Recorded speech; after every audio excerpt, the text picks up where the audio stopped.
Hi అండి అందరికీ. మీరెప్పుడైనా ఎగ్ కీమా తిన్నారా? తినకపోతే ఇలా ఒకసారి ట్రై చేయండి. చాలా బాగుంటుంది. ముందుగా ఒక 5 ఎగ్స్‌ని తీసుకొని బాయిల్ చేసేసుకోవాలి. ఎగ్స్‌ని మొత్తం తొక్క తీసేసుకున్న తర్వాత ఇలాగ తురుముకోవాలి. తురిమేసుకున్నాక ఇలా అవుతుంది. స్టవ్ వెలిగించి ఒక బాండి పెట్టేసుకొని 2 స్పూన్ల వరకు ఆయిల్ వేసుకొని ఆవాలు, జీలకర్ర వేసుకొని చిటపటలాడివ్వాలి. ఉల్లిపాయ ముక్కలు వేసేసుకోవాలి. కొంచెం మగ్గిన తర్వాత కరివేపాకు కూడా వేసేసుకోవాలి.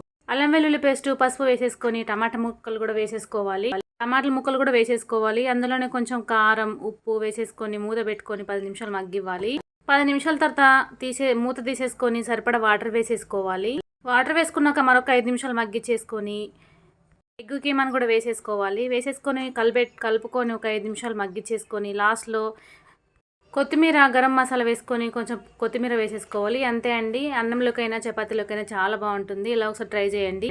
ఎగ్ రెసిపీలో మీకు ఏ రెసిపీ అంటే ఇష్టమో కామెంట్ చేయండి. వీడియో కనుక నచ్చితే లైక్ చేయండి. Thank you for watching. Thank you.